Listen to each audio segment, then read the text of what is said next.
पूज्य आचार्य श्री जो यद्यपि यहाँ पर नहीं है पर हम सब उनकी छत्र छाया में हैं, भावी आचार्य श्री जी, और यहाँ इस मंच पर विराजमान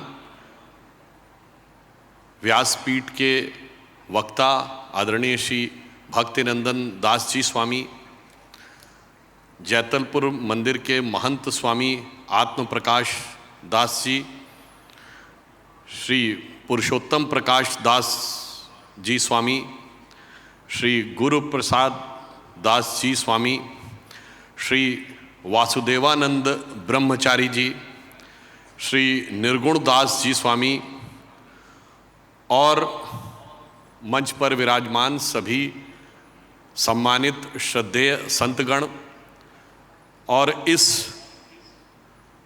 परिसर में उपस्थित धर्मकुल के सभी सम्मानित बहनों और भाइयों, आज जब धर्म क्षेत्र के इतने विद्वान और प्रज्ञावान संत उपलब्ध हों, उस समय यदि बोलने को कहा जाए तो मुझे लगता है यह अनाधिकार चेष्टा होती है, क्योंकि हमारे यहाँ कहा गया है कि धर्म की प्रधानता है। तो मैं तो राजनीति के क्षेत्र से आता हूं, जो कर्म की प्रधानता का क्षेत्र माना जाता है, परंतु कर्म तभी समाज के लिए कल्याणकारी हो सकता है जब वह धर्म सम्मत होता है। तो निश्चित रूप से जब हम एक धर्म क्षेत्र में हैं, पूज्य भगवान स्वामीनारायण जी, उनके वंश परंपरा से आए हुए और आज से 200 वर्ष पूर्व जहां उस मंदिर की स्थापना हुई और 212 मंत्रों की जो संपूर्ण जीवन को दिशा देने वाली, दर्शन देने वाली, एक गति देने वाली पत्रिका का बीजारोपण हुआ, तो निश्चित रूप से ये एक ऐसा अवसर बताता है जो किसी भी व्यक्ति के जीवन में बहुत दुर्लभ होता है। हमारे धर्मशास्त्रों में कहा गया है कि 3 चीजें ऐसी हैं जो बहुत दुर्लभ हैं और बहुत भाग्य से प्राप्त होती हैं। त्रयः दुर्लभः प्राप्नोति, मनुष्यत्वम, मुमुक्षत्वम, सज्जनानाम संगति। अर्थात 3 चीजें, मनुष्य का जन्म, मोक्ष यानी ईश्वर के प्रति भक्ति की इच्छा और सज्जन संत जनों का संग। ये 3 चीजें बहुत दुर्लभ हैं और बहुत दैवी कृपा से मिलती हैं। अगर आप देखें तो संसार में जितने भी जीव जंतु हैं और उसमें आप कीट पतंगों और अमीबा और वायरस सबको ले लें तो कहीं अरबों के ऊपर एक मनुष्य होता है। मनुष्यों में आपको सांसारिक, स्वार्थी, लोभी अधिक मिलेंगे। धर्म के प्रति आचरण करने वाले, त्याग करने वाले, तपस्या करने वाले और ईश्वर के साथ एकाकार होकर मोक्ष की प्राप्ति का विचार करने वाले बहुत कम मिलेंगे। और यदि इन दोनों का संयोग हो जाए तो उसके बाद आपको पूज्य संतों का, आचार्यों का संग मिल जाए, संगति मिल जाए, तब आप समझिए कि निश्चित रूप से दैवीय कृपा पूर्ण रूप से हो गई है। तो मैं कह सकता हूं आज का यह अवसर इन तीनों की त्रिवेणी के संगम के रूप में हम सब के सामने उपस्थित है। तो हम सब आज भाग्यशाली हैं। और अधिक महत्वपूर्ण क्या है कि आज द्विशताब्दी वर्ष पर तो हम यहां पर हैं ही, और इस अवसर पर एक और महत्वपूर्ण घटना है कि सोमनाथ मंदिर के 1000 वर्ष पूर्ण होने के स्वाभिमान पर्व के बाद का यह संभवतः पहला बड़ा आयोजन है जो यहां पर हो रहा है। अर्थात ज्ञान और आध्यात्म की प्रवृत्ति और सांस्कृतिक गौरव के साथ उसकी युक्ति निश्चित रूप से भविष्य में भारत के एक गौरवशाली मार्ग को प्रशस्त करने की क्षमता रखती है। मैं सिर्फ यह कहना चाहता हूं कि भारत तो वो देश है जिसका नाम ही भारत है। भा का अर्थ होता है प्रकाश, लाइट, जिससे भास्कर शब्द बना है जो सूर्य का पर्यायवाची है। और रथ का अर्थ होता है लगे रहना, जैसे आप कहते हैं ना कार्यरत हैं उस स्थान पर। तो भारत अर्थात जो सदा सर्वदा ज्ञान के प्रकाश में लगा रहे, वो भारत है। This is that part of the land which is in perpetual pursuit of the light of knowledge. और इसीलिए हम दुनिया के एक ऐसे देश हैं जिसने अनादिकाल से आज तक, हम सिर्फ नष्ट नहीं हुए तो एक बात है, तब भी हम ज्ञान के प्रतीक थे और आज भी ज्ञान के प्रतीक है। कैसे? आज के जमाने में युवा पीढ़ी ज्ञान के लिए, ज्ञान वर्ड तो उसके लिए कहना उचित नहीं है, इंफॉर्मेशन के लिए जिस चीज के पीछे सर्वाधिक भागती है वो है एआई, आर्टिफिशियल इंटेलिजेंस। और आर्टिफिशियल इंटेलिजेंस का के लिए जो टूल है सबसे ज्यादा यूज होता है वो है चैट जीपीटी।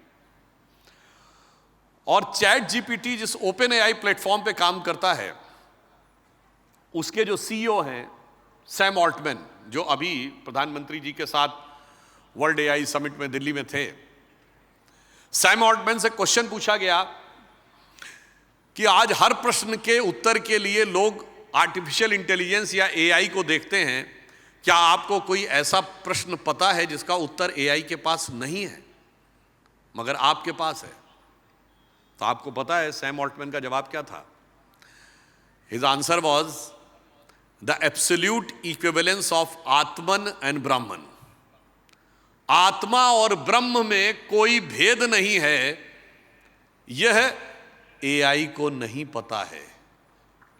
यह उन्होंने बताया कि उनको पता है। और यह कहां से आता है? आदि शंकराचार्य जी ने जो कहा, ब्रह्म सत्यम जगन मिथ्या, जीवो ब्रह्म है ना परः, जीव और ब्रह्म में कोई भेद नहीं है, जो हमारे प्राचीन शास्त्रों में कहा, वो सबसे आधुनिक लेटेस्ट साइंटिफिक टेक्नोलॉजी का सीईओ ठीक वही बात कह रहा है। यह दर्शाता है कि हम किस प्रकार से ज्ञान की उस विराट परंपरा को सूक्ष्म रूप में भी सामने रखने में सफल होते हैं।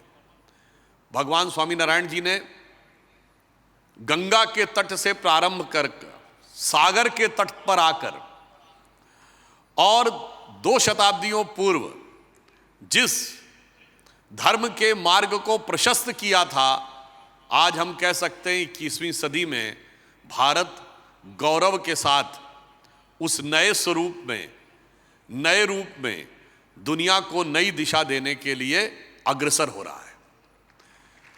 जिसे प्रधानमंत्री श्री नरेंद्र मोदी जी ने कहा कि यह देश का अमृत काल है। इस अमृत काल में उन्होंने 5 प्रण की बात कही थी। उसमें से एक प्रण है कि गुलामी की मानसिकता के हर प्रभाव से अपने को मुक्त करना है, और दूसरा कि इसके लिए हमें अपनी संस्कृति पे गर्व करना है। और संस्कृति का गर्व क्या सिखाता है वो हमें धर्म के माध्यम से पता चलता है।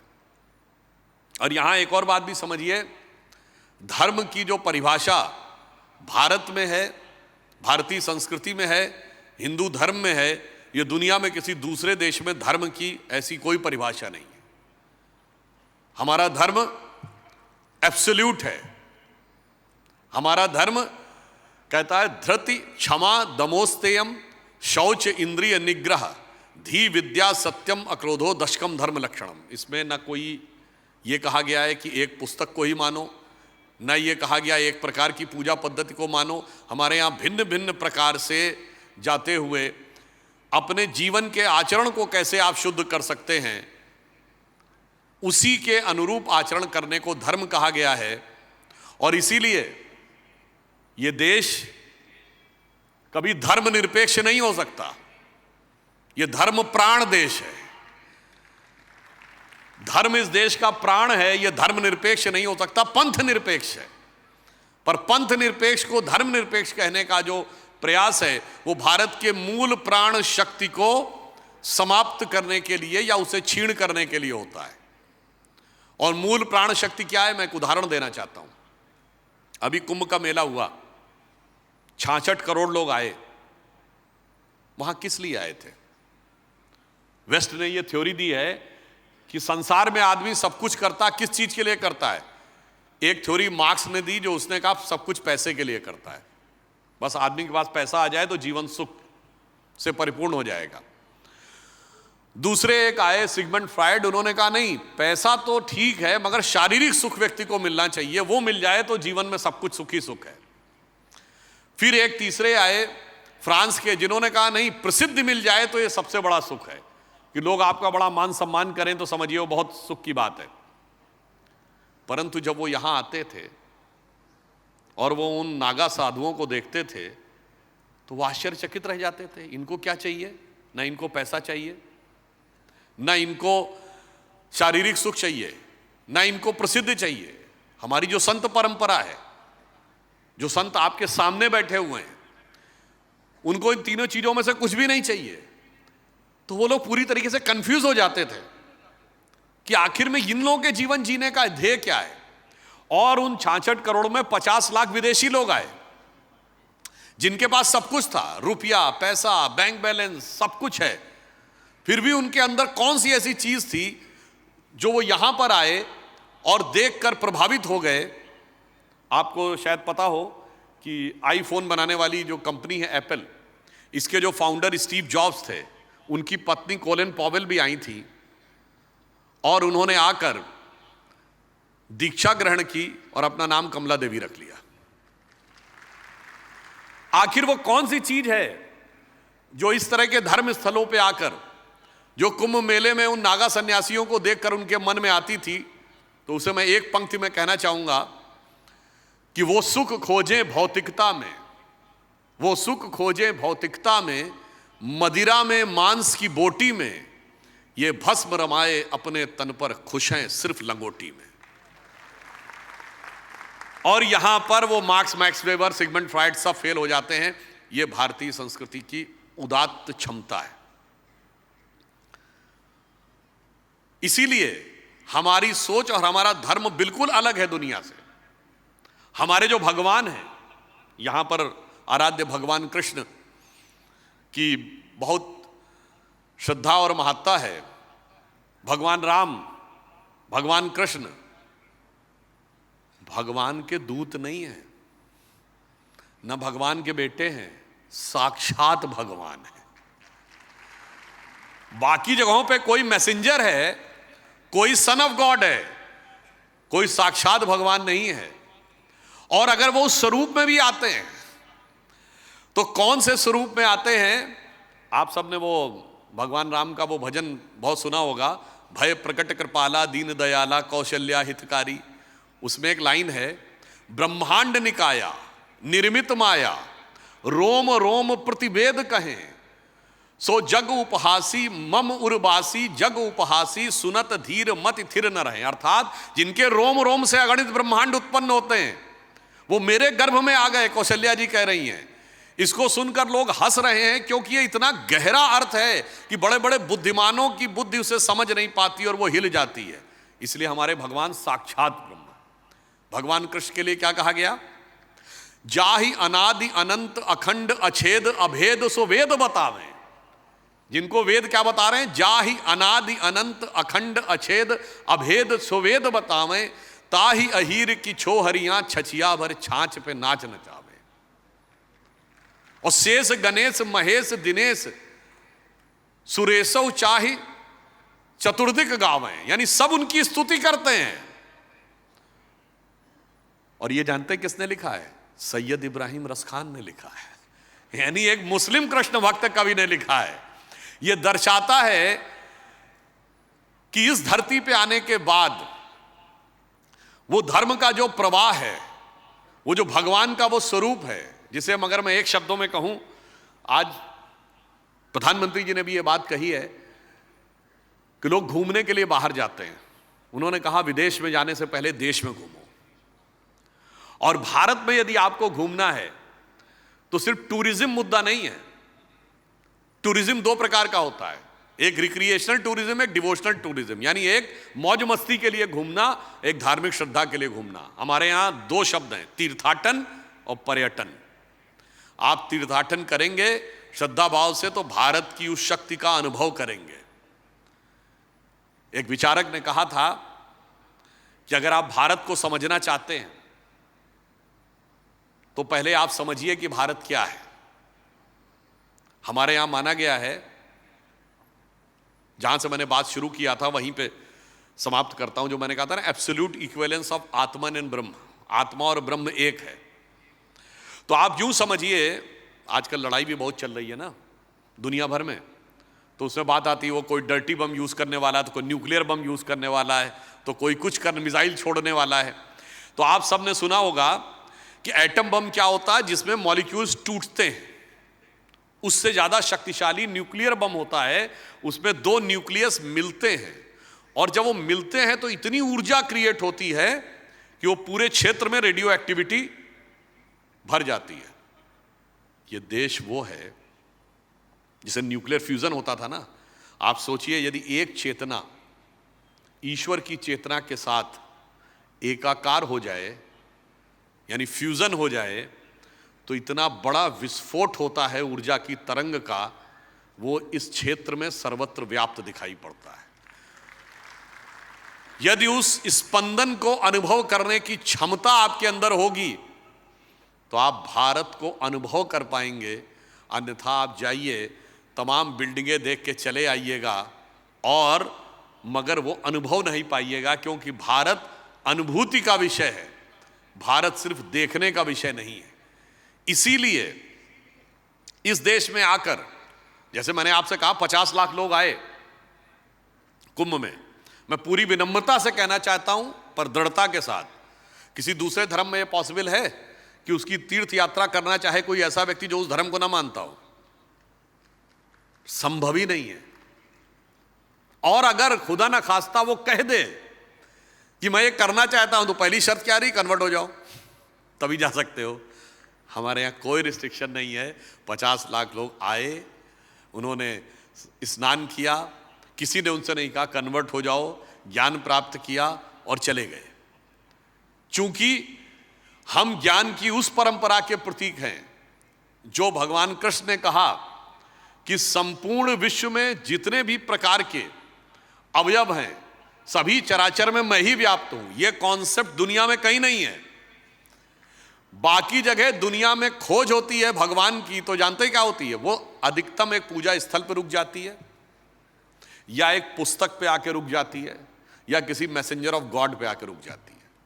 आपसे उसकी दूरी बनी रहती है। पर हमारे यहां जब आप ईश्वर को खोजते हैं तो वो किसी जगह पर रुकता नहीं है, वो आपके अंदर महसूस होता है। और अंदर ही नहीं, अंत में व्यक्ति कहता अहम ब्रह्मास्मि, यानी आप में और ईश्वर में कोई भेद नहीं रह जाता है, वो भेद अभेद में बदल जाता है। ईश्वर से इतनी निकटता, ईश्वर की इतनी आत्मीयता और साक्षात ईश्वर की अनुभूति किसी दूसरी धर्म संस्कृति में नहीं है। हमारे यहां गुरुओं का महत्व क्यों माना गया है? क्योंकि हमारे यहां यह माना गया है कि आप भी पूर्ण हैं और गुरु भी पूर्ण है। गुरु कहता मैं भी पूर्ण हूं और मेरा शिष्य भी पूर्ण है। तो जो मंत्र बोला जाता है ना, ओम पूर्णमिदं पूर्णमदः पूर्णात् पूर्णमुदच्यते पूर्णस्य पूर्णमादाय पूर्णमेवावशिष्यते। तो मैं भी पूर्ण हूं, मेरा शिष्य भी पूर्ण है, बस मुझे इसको पूर्ण से पूर्ण को निकालना है, जो शेष रहेगा वो भी पूर्ण है।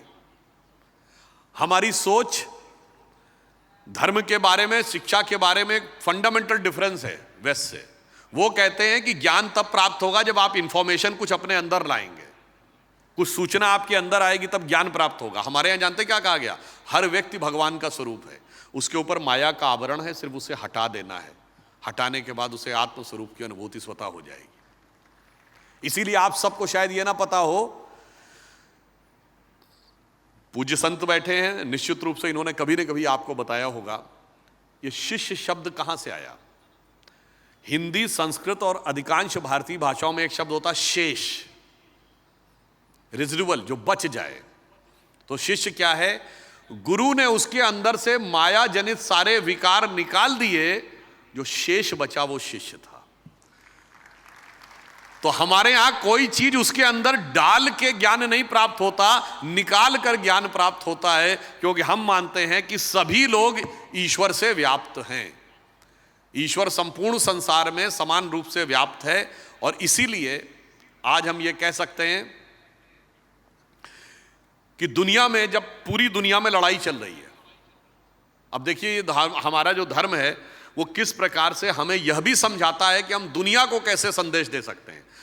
आज अमेरिका और ईरान में लड़ाई चल रही है, इजराइल हमास में लड़ाई चल रही है, अफगानिस्तान पाकिस्तान में लड़ाई चल रही है, रशिया यूक्रेन में लड़ाई चल रही है, चाइना ताइवान का कॉन्फ्लिक्ट है, कंबोडिया और थाईलैंड जैसे पीसफुल कंट्री, छोटे छोटे देश भी आपस में लड़ रहे हैं। वो क्या चाहते हैं?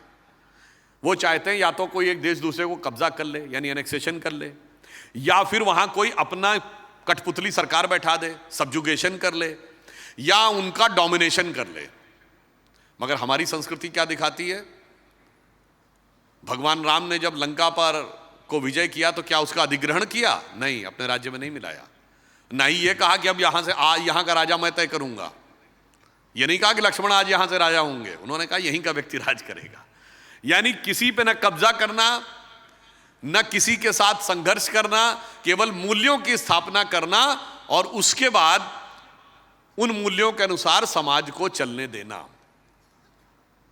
तो इसलिए आज दुनिया में अगर कॉन्फ्लिक्ट है, अगर दुनिया में आज संघर्ष है, उस संघर्ष का समाधान अगर निकलेगा तो भारतीय धर्म और संस्कृति से निकलेगा। जो अटल जी ने एक पंक्ति लिखी थी कि दुनिया का इतिहास पूछता रोम कहां यूनान कहां है, दुनिया का इतिहास पूछता रोम कहां यूनान कहां है, घर घर में शुभ अग्नि जगाता वो उन्नत ईरान कहां है, दीप बुझे पश्चिमी जगत के, छाया जब बर्बर अंधियारा, तभी चीर कर तम की छाती चमका हिंदुस्तान हमारा।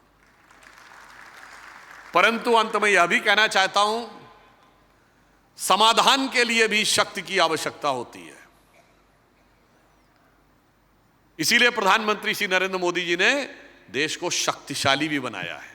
धर्मो रक्षति रक्षितः, धर्म की रक्षा तब होगी जब आप धर्म की रक्षा कर पाएंगे, क्योंकि यह जग नहीं सुनता निर्बल जनों का शांति प्रवचन, यह जग नहीं सुनता निर्बल जनों का शांति प्रवचन, शीश है उसको झुकाता जो कर सके रिपुमान मर्दन। परंतु हम दुनिया का शीश झुकाने के लिए नहीं है, हम वर्ल्ड की सुपर पावर नहीं बनना चाहते। भारतीय संस्कृति, हिंदू धर्म यह सिखाता है कि हम विश्व के मित्र और विश्व के गुरु बनना चाहते हैं। हम किसी को झुकाना नहीं चाहते, उठाना चाहते हैं। जब किसी शक्तिशाली पावरफुल व्यक्ति के बगल में आप खड़े होते हैं तो आप थोड़े ठिठके से, थोड़े संकोच में, कभी थोड़े डरे हुए से महसूस करते हैं। मगर जब आप गुरु के बगल में खड़े होते हैं तो उत्साहित, आनंदित और आह्लादित महसूस करते हैं। तो India is all set to rise, not to dominate the world but to motivate the world.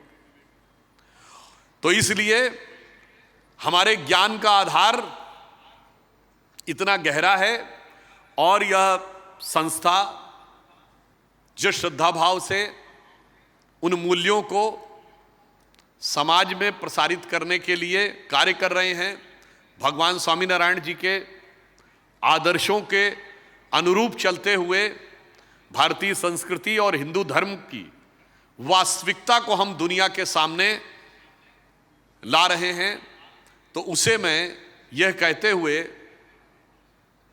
समाप्त करना चाहता हूं अपना निवेदन कि उसका समाधान हमारे ही यहां से निकलेगा। जो अटल जी की बड़ी फेमस कविता थी, हिंदू तन मन हिंदू जीवन रग रग हिंदू मेरा परिचय, उसका एक छंद है कि मैं अखिल विश्व का गुरु महान, मैं अखिल विश्व का गुरु महान, देता विद्या का अमर दान, मैंने दिखलाया मुक्ति मार्ग, मैंने सिखलाया ब्रह्म ज्ञान, मेरे वेदों के का ज्ञान अमर, मेरे वेदों की ज्योति प्रखर, मानव के मन का अंधकार क्या कभी सामने सका ठहर, मेरे स्वर नभ में गहर गहर सागर के जल में छहर छहर, इस कोने से उस कोने तक कर सकते जगती सौरभमय, हिंदू तन मन हिंदू जीवन, रग रग हिंदू मेरा परिचय। और इसलिए जो प्रधानमंत्री जी ने कहा है कि यही समय है, सही समय है, भारत का अनमोल समय है, एक गौरवशाली अतीत हमें प्रेरणा दे रहा है, स्वर्णिम भविष्य हमारी प्रतीक्षा कर रहा है। बस वर्तमान में धर्म सम्मत, सदाचार युक्त, शक्ति युक्त आचरण हम करेंगे तो हमारा मार्ग स्वतः प्रशस्त होगा कि गौरवशाली था भूत, यानी भूतकाल, पास्ट, गौरवशाली था भूत, भविष्यत भी महान है अगर संभालें आप उसे जो वर्तमान है।